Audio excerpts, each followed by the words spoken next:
Good afternoon, thank you very much for coming to our presentation. And we've done a bit of a spoiler with the audio, but well, we're doing quite a bit as well with the actual cover with slide 1. Why this title, Purple Rain? Well, it sounds good. It reminds us of the chorus of Purple Rain from Prince, and it's a way of approaching this concept. It's like a purple mind or purple thinking. In security, purple is a concept that is being used quite a bit lately. And it's a combination of red and blue that kind of shows a purple color. And the underlying concept is that red in military technology and security is attack, blue is defense, to get protected. And purple is a mixed concept. This is mindset, the type of message we want to reach with this presentation, to be all a bit more purple. The red are a bit more blue and the blue a bit more red for things to work a bit better. We have already been introduced, and we go directly to the point. I am Abraham Pasamar. I've got 14 years experience in cybersecurity, so I'm like a security grandpa. Carlos is a couple of years younger. He's a telecom engineer, and OSCP, he's technical coordinator of the audit department and assessment, and he's got 87% of caffeine in his body right now. Well, to talk about why we're doing this and why purple, here we have a very interesting mind map of cybersecurity and cybersecurity domains. We are at incident response within security operations, which is the investigation and forensic part, and security incidents. And here we have the combination of both concepts. Within risk analysis, we have pen testing, audit, red teaming, and so on. Having said that, the red team, maybe 1 or 10 people, whoever, usually simulates a real attack based on the known techniques and the tactics used by the adversaries, while the blue team within an organization deals with protecting, monitoring, detecting, and mainly whenever there is some high alert or something that according to what's pre-established does not work, or there's an alert on a weird behavior, investigates that. And here we have the part of incident response. Not to mix concepts. Within a SOC, a Security Operations Center, we have the blue part. In general, we refer to the blue team as the team in charge of these reactions, these investigations within the monitoring area. So the dual mindset is to approach both worlds, because even though it may seem weird and the red team does not add any value to the hired company if it's not geared to improve the security of that company. It may give a lot to whoever creates that, learn a lot with that exercise, but the real objective is to test those security measures. That's why we should gear it towards security improvement. And the blue team, however, without the blue team many things can be done. They usually get many tasks to carry out, and if they don't concentrate on the threats, the real threats and the real impact of those threats, then it is not being very effective. Another important point, and in this presentation we're going to talk about an exercise, because even red covers more than the blue in this talk. In this presentation, that red is dissected for the blue people to understand it from the defense perspective and to be able to improve and act accordingly regarding how to do this. But one of the main points is that excessive trust in vendors. It is not that vendors do it badly. Some of them get to a point, others to another. What is true here is that the trust of many organizations and the vendors is full. If we have the 5 best products, nothing can happen. And this exercise tries to explain that this is not the way, and that we need to do more things. So that trust does not need to be blind. And we're going to get into the red exercise and to dissect the red team step by step to see the typical scenario and how the measures may be bypassed, as well as the vendor protections. Mainly the people who are in defense and in blue, so they can understand it, and then how we deal with those improvements for the organization. And now I'm going to give the floor to Carlos in a minute. But first of all, there are two typical approaches in the scenarios: the famous black box, where we don't have any information. But we do agree in some exercises, mainly if it's at the very beginning, we do agree on beginning with the premise, which is the assumed fail. That means that that user that gets an email will click on that link to execute that file, or will double click on that attached file, and we cannot control that 100%, as long as one of those events happen. The exercise will begin. Because in the red team exercises, we want to look at the measures and how the blue team will control those attacks that we're doing. However, usually, the blue team is not warned. They have the preventive measures, they're monitoring, they commission it to a security manager and carry out the exercise. But usually we begin with the assumed gap that the whole prior social engineering text is not done. It can be done apart from that. But usually these exercises begin with the assumption that there will be a click, or that the user will not get alerted because this has been well done from the social engineering perspective, and we devote all our effort to what Carlos will explain next. So first of all, the fact that this is a assumed gap exercise doesn't mean that we shouldn't cover things. This would be a real attack. So let's try to save the time that it means it takes to study the whole organization and test different social engineering campaigns, but let's design an attack and assume that that user will click on that, but we should have a real attack with security measures. And all the red team army begins with a lab. So which type of measures do we need to see? First of all, the perimeter measures that will stop the entry of malware into the organization, as well as the output communication. Once malware is executed, the channel of command and control, as well as local measures. Those safeguards that we find at the endpoints, as antivirus and point detect elements that stop the malware or alert the blue team that this execution is taking place. And today's scenario, as a way of example, begins the exercise with a spear phishing attack via email, and here we have an attacker with command and control.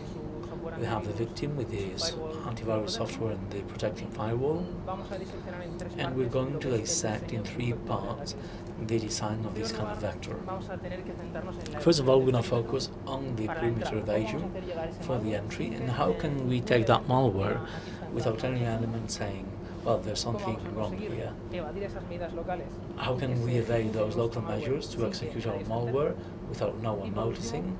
And last, how can we evade that perimeter again, but not focus on malware, but rather to communicate to a command and control server and not generating alert or any suspicious situation? And we like designing this the other way around. From the third one, first of all, how we're going to do command and control and local evasion, and then once that's designed, we look at the entrance. So for the command and control channel, let's say we have a scenario, we have our victim, we want to get there. Since it is the third part, here we have our malware, and we need to see what we do to communicate with our command and control that we have on the other side. Usually, if you've done pen testing, you have the bare shells via TFP, and the usual thing in organizations is that the workstations cannot do TCP HTTP external connections. They have a very specific type of traffic ongoing, HTTP and HTTPS, usually through a browsing proxy, which means that we cannot do direct connections. So we'll need to take this element into account and authenticate appropriately if we want to recover connection on the other hand. Besides, we need to take into account that the company may have certain network measures that may damage the exercise, such as IDS. And we may have this is an increasing trend. Companies are beginning to embed SL inspections, which is some sort of man in the middle to take out that ciphering layer and analyze what's on the line there. So we cannot ensure that the S in HTTPS will protect our information that goes to command and control. And we should also take into account that the firewall will have additional rules. For example, it will check whether we have HTTPS, that the certificate will be valid, that it doesn't have a pattern that it will think is malware. So if we get reverse interpreter for HTTPS and generate a certificate, even though it's random, it follows a predictable pattern for certain firewall firms. And even though the rest of the channel is okay, if that certificate is a certain way, you will not be able to use it. Likewise with the domain. If the domain we use is not classified, and we have created it a week ago, even though all the rest is okay, maybe the firewall will say, well, you cannot go through here. So for the ideas regarding the HTTPS channel, this will be hidden just like any other traffic going through the organization. We will not run into many problems. And to bypass the SSL inspection, we need a second coding layer on top of the HTTP. So we have the HTTPS, HTTP, and then a second tunnel where we take everything, commands, upload, download files, or anything we want. And for this connection to be allowed in the firewall, we need to work with a valid SSL certificate and do the so-called domain hunting, that is, look for domains that have expired recently, that are classified in categories, that are allowed by the firewall. So for a technology company, it's difficult not to get to technology domains. If you work in restaurants, maybe there are domains regarding that field. So depending on the company, you need to select and look for some domains that will fit. There's yet another point here, the technical bit. If we have SSL inspections and the traffic is being inspected by some malware solution, if we use any of these payloads in two stages, and this stage downloads the executable file or DDL, they'll go through there and that's it. So we do need to take this into account. So with this we get the idea of the things that we need to do to open the perimeter and get out directly of the company. But let's focus on the local evasion.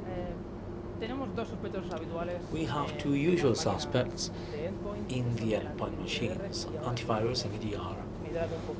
And while I drink a bit of water, you can explain that maybe. Sure.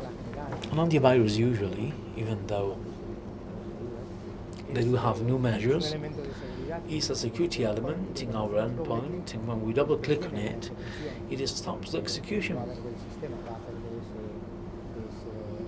The evader of the system that's on that executable file that we want to execute and inspects it before to check whether it is malware.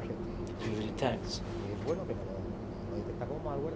that it's malware, it lets it continue executing, or it stops it. So here they look at the signatures and the emulation. So within the emulator they try to go through the different paths of that binary, and it tries to determine whether any of them has some typical malware function, and then it stops it. But all this is done in real time, in just milliseconds, while we double click. Otherwise it will take a lot to begin that process if they needed other measures, such as sandbox, with many more analysis stages. And therefore it would be horrible. Users might not be able to continue working normally, and they will complain. This is geared towards that purpose actually. However, the EDRs the endpoint detect and read have that philosophy. Some of them combine these things.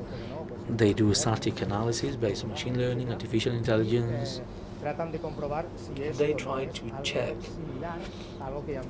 whether this is something similar to what they have seen on the database. So they embed all the measures. What's really differential here in EDR is that if these first measures, and these often complement with antivirus in the same machine, but if it hasn't rendered results, it will be left in the process, but this will be inspected and it will look at what they do. It's like a detective behind looking at what the binary is doing. And if they put files on disk and change registry codes, and if there's a sequence of events, such as like there's a PowerShell, they might not like it, like this, and they might block things or stop things. So this is the big difference here. And they might be able to do that after 1 or 5 days of running the process. It doesn't need to be done instantly. So this is monitored before the execution, just in case they find any activity in that file that is suspicious.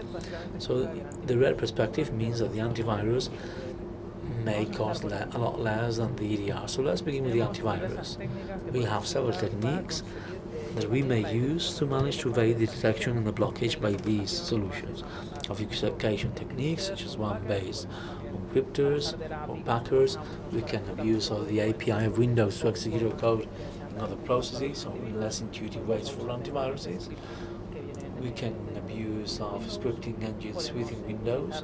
We can use the technical fileless calls that do not let the payload go to disk, but rather they do a memory attack. We can use the so-called lol bins, which is the living of the land, means those Windows native binaries that we can abuse of to execute through them and help evade detection from antivirus. And the most typical lol bin, as you may know, is PowerShell. Red teamers love PowerShell, it's very flexible. You can do very creative things with it, even though lately this is becoming more difficult. And this is getting focused on being detected.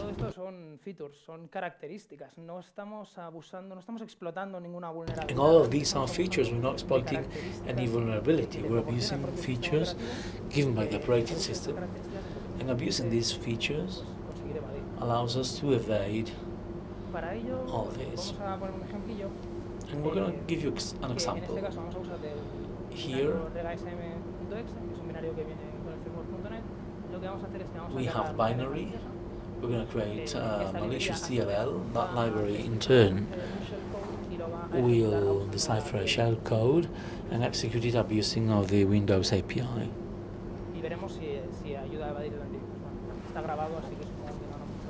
This is recorded, so I think we will make it. We're not like Lorenzo, who does things in the raw. We do videos actually. So on the left we have the source code of the library I was mentioning, and on the right we have command and control, and we're here in the lab, we're still designing. We're not showing the real machine, victim machine. And here we have a code, a library, that we're going to execute through this, and it is based on the shellcode launcher published by Kisa Smith, Softy, published on GitHub. And this binary will call the function we saw there and execute this whole code. Here's the shellcode generated by Metasploit directly. There's an interpreter stage, abusing of the Windows API and different elements, and copying and mapping and memory this shellcode and creating a thread. We're going to execute this code. We won't get into technical details, but here's the idea. By using this methodology on this machine, we should be able to execute the shellcode. Let's see what Defender has to say about this. In a remote folder, we have compiled the two libraries of this demo, RC4 Sager. We'll have the bypass, the plain one is one I just showed. And what we'll do is to copy it here on the disk. Do you see what Defender says? Can you see it well enough? Looks like Defender didn't like seeing that library on the disk, so let's see what we can do to bypass this detection. Next we'll see a second detection, by the way. Defender is thinking about it, and now he's going to kill the file on the disk, and he will tell us whenever that's done. Meanwhile, I'm going to show you the source code of the bypass, and we have a code that we have used to code that shellcode previously in the second line. And in running time, we're just going to decipher the shellcode and do exactly the same thing we did with the other library. Let's map memory, and here it says that we went to the library. Let's do DLS, it's not there, and let's repeat the operation. Now we're gonna copy second thread and see what it says. It's not complaining so far. We're doing DLS, it's in the disk. And let's see whether by abusing this binary that we have mentioned previously, we can manage to get this execution that uses the Windows API and the ciphers out memory code. It looks like I was a bit asleep when I created this video, so please be patient. And we load the library, and when we execute, we obtain on the other side several elements. We managed to bypass antivirus by abusing Windows features. We can actually interrupt the session normally. We can execute interpreters commands, having a shell, and so on. There's like a prohibition here.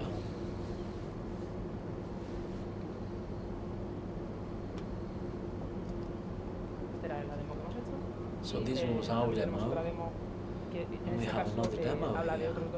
It talks about two other concepts we've mentioned, which are the file-less techniques. And here I need to talk about AMSI. Do you know what it is? Okay. The AMSI is an interface, meaning anti-malware scan interface, and it's a Windows interface for different antivirus solutions to scan the execution that is taking place in some of their applications. Mainly, this is used in PowerShell and Windows KBT host, and it allows antivirus solutions to assess which commands are being executed in a PowerShell window or any other scripting engine. And this is obviously a problem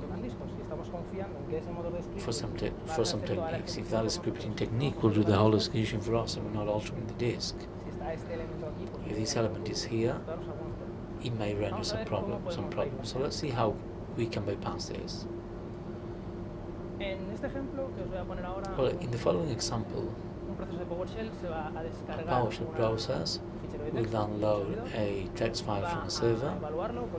It will assess it with an invoke expression, just like with PowerShell, and will apply a MC patch that was published at the end of last week by Rust Mouse, and then Luis Bacas adapted the code in his Salsa project, on which this demo is based.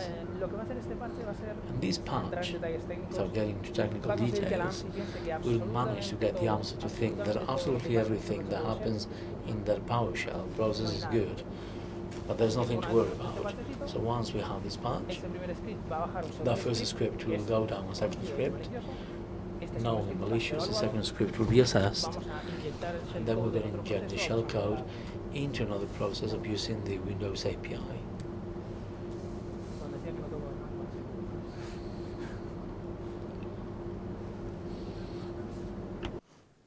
Vale. En esta segunda demo vemos que in this second demo, we have the same setup as before. On the left, we have the enable antivirus, and we can access a web server that has two text files. First, plain.txt. How many of you know about the PowerExploit framework? Some of you? Well, in case you don't, PowerExploit is a script collection of post-exploitation for Windows, which is great. It has been greatly used in the last few years do these exercises. It's very practical. And this is one of the scripts in that solution, which is involve shellcode.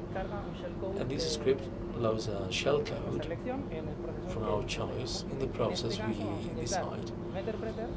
And here we're going to use Interpreter in the Explorer process. And for this, we fileless and not ultimately this. We're going to do this one-liner. We're going to run this one-liner of PowerShell that creates a web client object.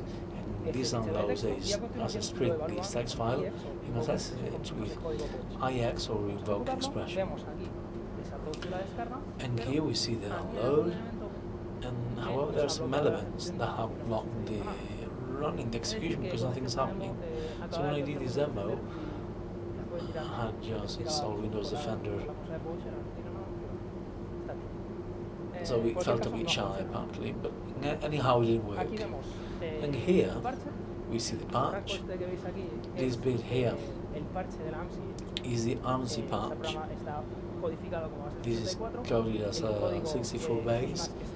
And this is a compiled code of C# adapted from the Luis Baca's Evil Salsa project to understand, which is great to understand how this AMSI patch works, which only modifies 8 bytes to change that functioning. And after this bit, by using PowerShell functions, we're going to put the assembly in the memory. We're going to execute the function and then repeat the same one-liner we had in the first example to see whether that same script that AMSI had locked may be run, may be executed. Okay, let's see. Let's go for it. Same one-liner. Okay, so there we go. And we have seen that this patch has been run, is being patched, and Plank is the shell. Fileless technique and goodbye Defender. So we have a shell and it works great.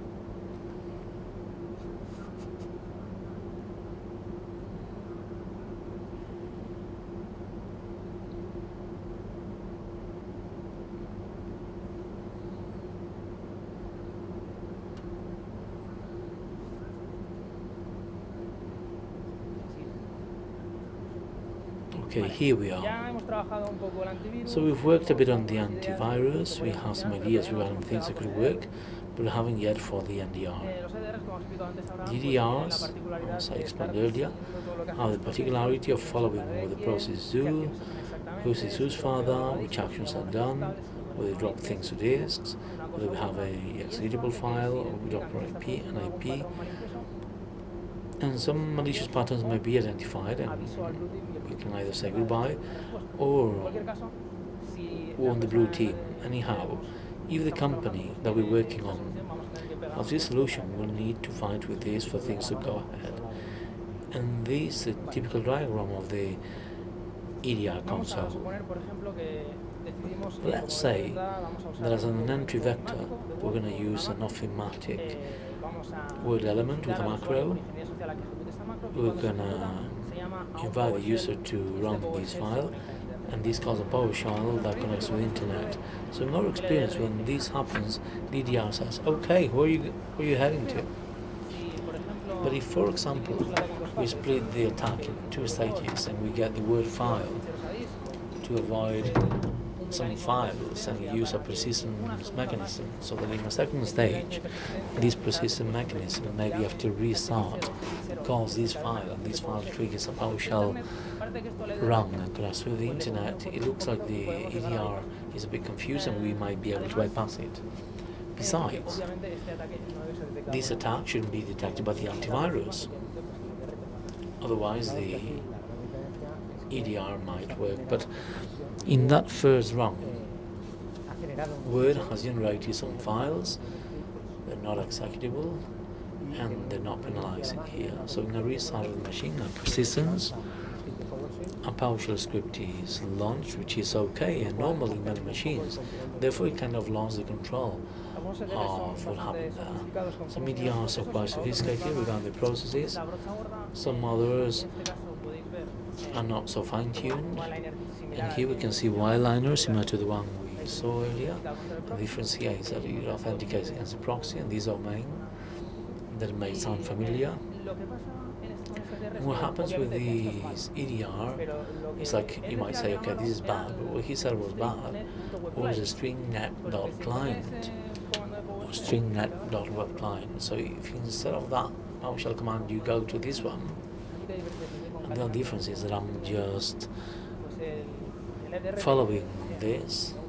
The EDR is like, hey, I like it, let's go ahead. And you didn't have many more problems, to be honest. Okay, so we're almost there. We haven't yet left the lab, by the way. But we really have it. We just need the last stage. We have our malware that will evade the EDR and the antivirus and the command and control channel, but we need to put it in the organization. So which problems may we encounter to take the malware with a spear phishing attack? Attachment inspection, there may be other solutions we haven't taken into account. Maybe you worked hard on that attack and the attachment inspection will flag it as bad and you've been caught. Or maybe, even though it hasn't been flagged, the attachment may stay there forever and ever, and then you might assess it. If we use some download mechanism during the execution, the domains we use, if the firewall does not allow us, getting here for something that the firewall doesn't like will be a problem. And obviously, if we are facing the feared SSL inspection, the problem will be that all the logs will be stored there, they may be assessed in real time. So, how can we avoid that? First of all, we're going to send a link. We're going to do domain hunting like we've done before. And here we have to get creative. We have created a project called Cat Gallery. And I'm going to explain this with a video. I don't know whether to call it Cat Gallery or Dog Gallery. There's always a competition there. But the creator of this project, was for cats, so that's why that name.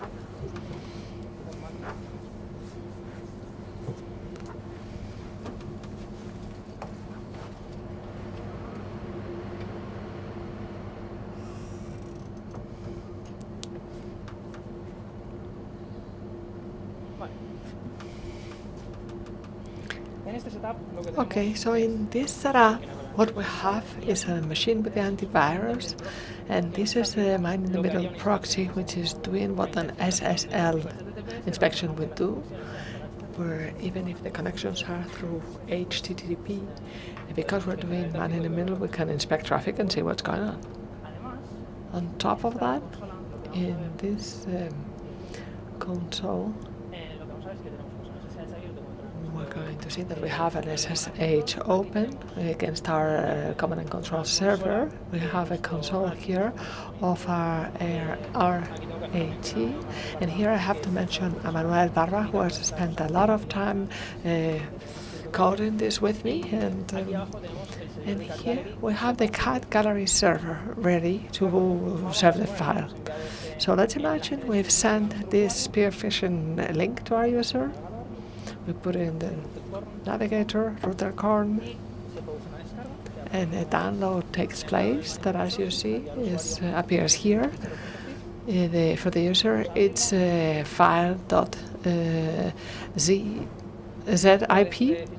and within this file there's another element that says files, and we can see that it's a software, and the user does a double click here. And here he gets the warning, careful, this comes from internet and this may be dangerous. So this is the assumed failure, but when we do this black box exercise, we see that this is not about scalability. So we click open and we receive this shell, and the shell is telling us be careful, man in the middle, activate the encryption. So we look at the sessions, the one, we zoom into the number one, we use the sysinfo command, and we are connected to this machine in the lab. So let's see what the SSL inspection has seen. You've seen it's downloaded the file. How many of you think this file is a .zip? This is the download, and that's why it's called cat gallery. And if you see, this is a JPEG image format. What's happened here? Because you have seen that it was a ZIP file. Well, what cat gallery does is that when you visit this page, JavaScript is executed making a request to the server, and it requests this image. But the image actually, what the cat gallery server does, it takes the payload, it ciphers it, it hides it within the image, and what the JavaScript is doing is taking this image, processing it, and serving it to the user the real payload. But this is happening in the navigator, so you have the SSL. SSL is only going to see the cat. So as you can see, the next communications are those of our shell. And finally, all dog lovers will agree that it's a very wicked cat. Here you have to believe that this is ciphered, and this is the second ciphering or encryption layer, so to avoid it to be known what has happened during the SSL session. And this is the output of those commands, but we have not seen the command in one direction or the result in the other one. So in this way, we are already protecting ourselves. So it detects it automatically, it sees that it's being inspected, and from then on, it introduces this layer.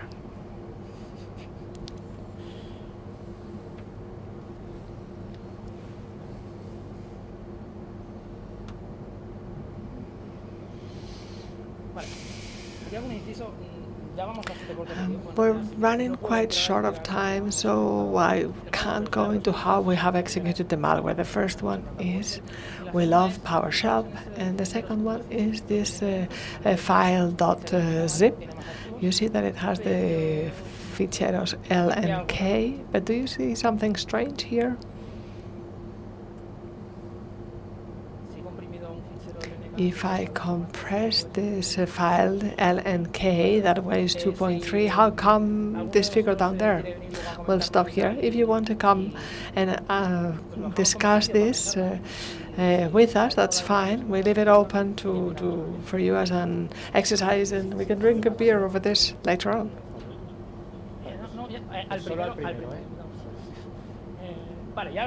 Okay. So we have the red team already, we have the lab ready. The blue team also wants to take the floor. Okay, I'm going to try to speed up, but this is, we launch the spear phishing. If we've done any black box, we have to wonder whether it work or not, and if we have managed, we are soon going to be dancing the shell dance, like our colleague here, who looks really happy. These are sort of images of what happens at work. Okay, so we start the analysis of the machine, we start doing recognition, and we start looking into the shells and seeing what's there, and all of that for what? We want to increase or start the privileges escalation. This is what happened last year. We were testing a machine and looking at what you usually look into, the authorization of services, of the you see whether the software has been updated, the machine's patches, and everything was looking fine. And then maybe some of you will remember this exploit. All of a sudden, just the day before, the ALPC had just been published. If you're attacking a network and this exploit is published, are you not going to use it? And it happens to the criminals when they find this and they do exactly the same thing. So I'm going to try to make this accessible. This function that cannot be pronounced checks whether there is a .job file in this folder, and it allocates to it the authorizations from that function. But that is done as a system. So that .job file has a hard link to another file that we can just read, and we can modify that. So what does the POC do? This file has a hard link to a DLL that then is loaded by a service that is executed in a privileged way. So I changed the authorizations, but the problem is that this DLL was already loaded in the machine. We were doing the rising privileges, and therefore, if a DLL is already loaded, even if you can modify the authorizations, you cannot modify the file itself. So we had to think. Solutions, we listed the program task. We chose a non-critical exit that can be executed as a system. What is not critical? Well, if you want to have an override, you do have to break some eggs. So we modified download and executed the exploit again. And before the exploit, we had these authorizations, full access for administrators and users only reading. And after the exploit, users authenticated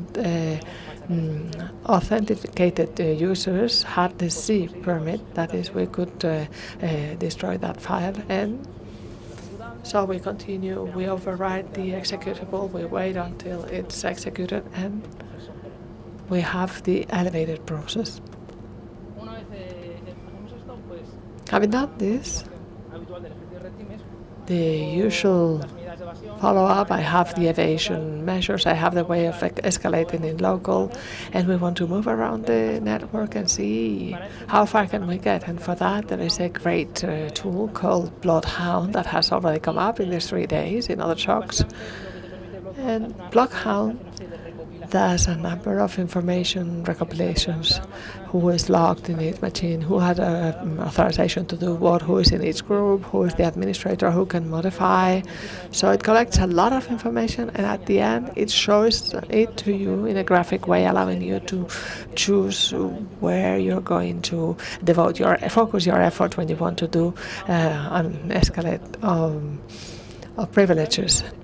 So in this case, the victim had authorization to connect by RDP to SGES 2001, and there was an initiated session that BOB that belonged to the domain administrator, and this was a Windows Server 2008 R2. And we realized we want to have the credentials that Bob has. So we wrote the RDP connection through another channel, the list of patches. You have this patch that prevents you to have the credentials in memory. But if you do not configure it or set up the register keys, we can actually repeat the operation. So once we have the credentials for the domain administrator, we can connect freely using the RDP, WMI, or WinRM, whichever we prefer. We go to the critical machines, we go to the PCs and take the information through the command and control, and we print the screenshots, and then we drop the microphone and we go. But we are going to do more stuff. The goal of this talk is talk about parcel. So once this exercise is over, which is great, and it helps the blue team if you make explanation step by step, then they understand it. But you can look from the blue perspective.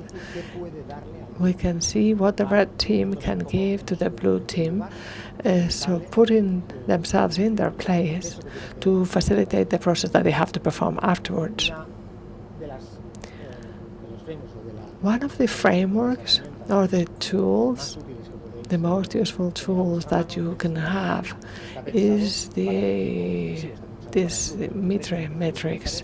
It's thought for the blue team, but the red team can think from all these tactics, which are each one of the columns I have in this exercise. I have used different techniques, and here you can see it a bit better, and otherwise we can zoom in. For instance, in execution,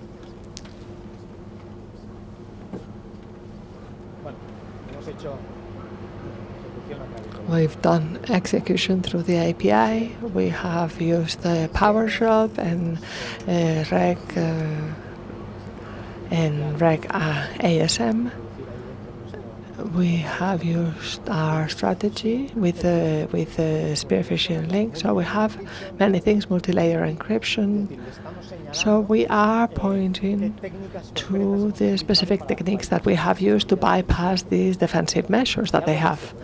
And something else that we can do is to write this navigation log, because otherwise we have to define dates and, if possible, hours in which we have executed things. But it's not about saying, I've done this command with this flag, because the defense task is not about taking this IOC specific and that's it, because you're not looking at the technique at large, but rather looking at. But if you have all dates and hours, they will be able to look at the logs, and sometimes you can do it together, or they can do their homework, and then we can sit together and see whether it matches or not. This is very important. And in this defensive philosophy that you can understand as a layer philosophy, the one we like better, well, if it blocks everything, great, but for instance, automatic mitigation of certain things we won't be able to do, and even if you can do it in a certain way, there are techniques that can achieve that bypass. So you always must have a second layer in which you not only block, but we monitor and we establish alerts. And these alerts are fundamental for an early detection, for the defense team to be able to do research here and check the alerts, see what they mean, and follow that thread and try to find them. So perhaps that's not enough, and we're not able to see it. And then in the future we're going to have to do forensic analysis, or when things have gone further and we're in more trouble, but at least we should have those logs. We're going to give you a simple example. We've talked about PowerShell, which is one of the favorite binaries for us, and we're going to see what we can do.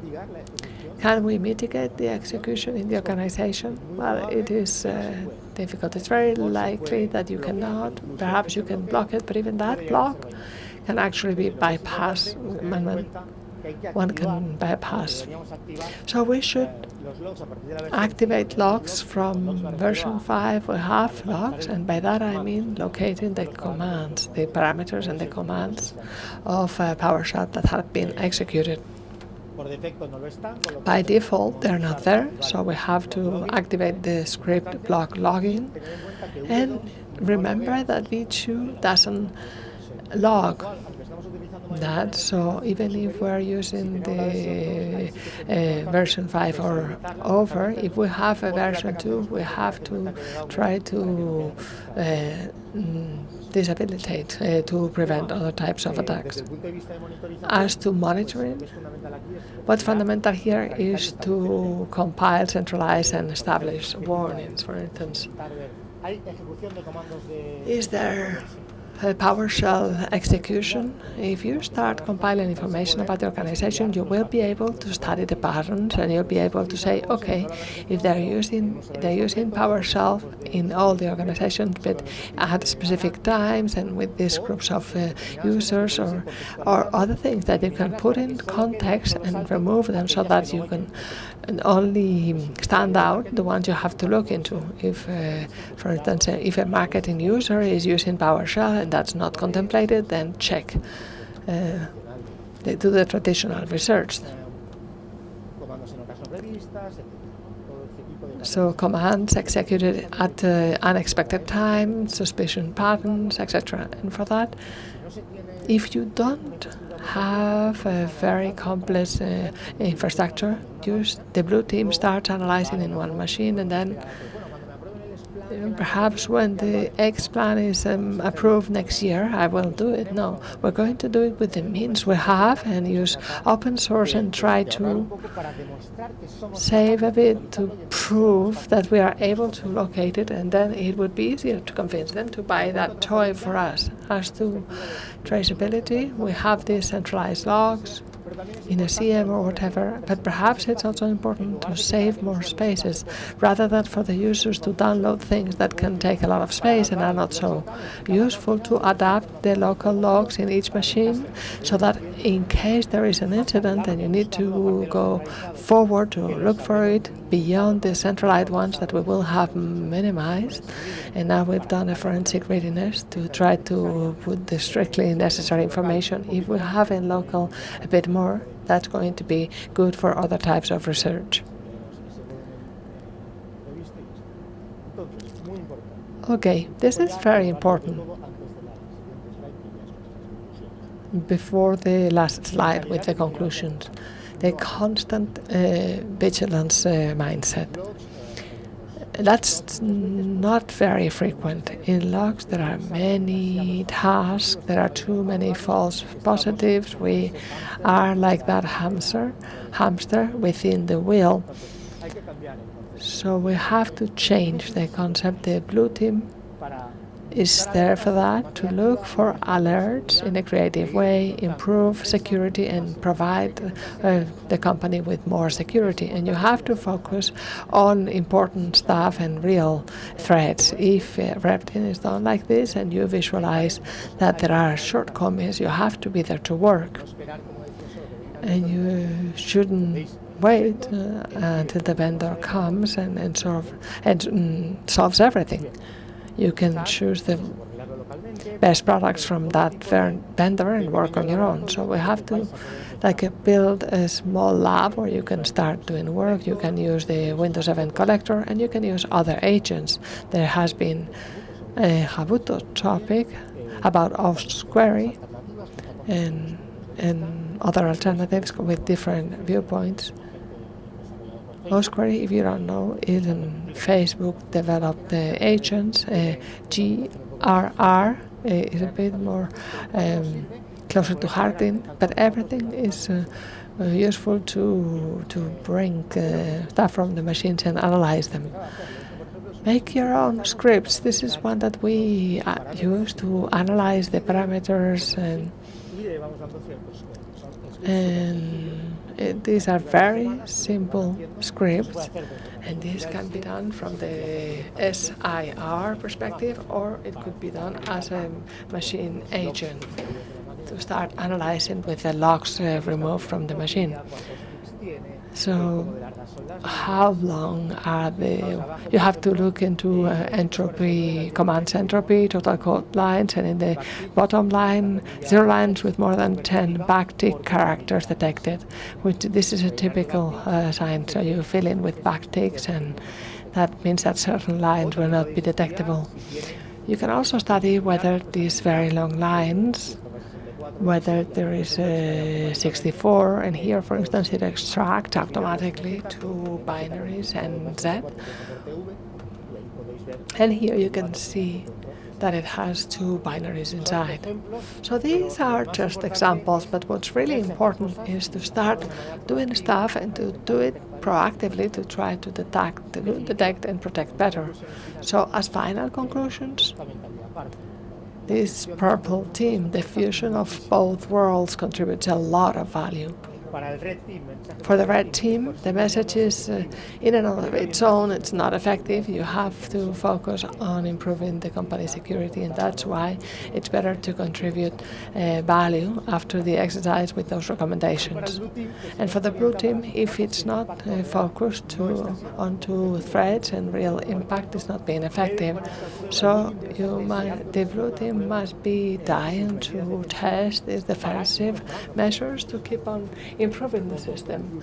And as a final conclusion, the red will be a bit more, the red should be a bit bluer and the blue should be a bit redder.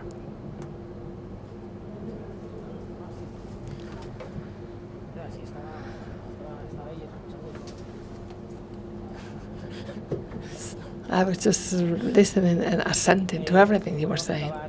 So we cannot finish this talk without thanking all of the INCIDE team for their work, and specifically Sarah Ruiz, who is in charge of the audits department that I belong to, and without her, none of what we have told you would have been possible. To all the researchers that share their work, their new exploiting techniques, and that allow us to test the defensive measures of companies and improve security altogether, and to the organization of RootedCON, both staff and volunteer workers.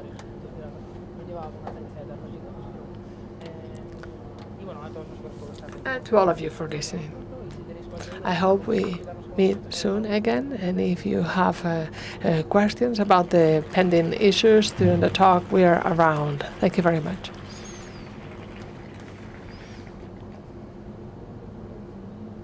Questions? There's time for one question.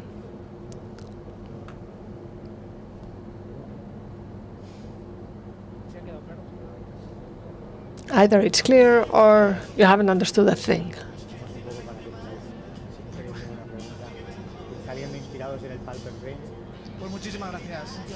Thank you.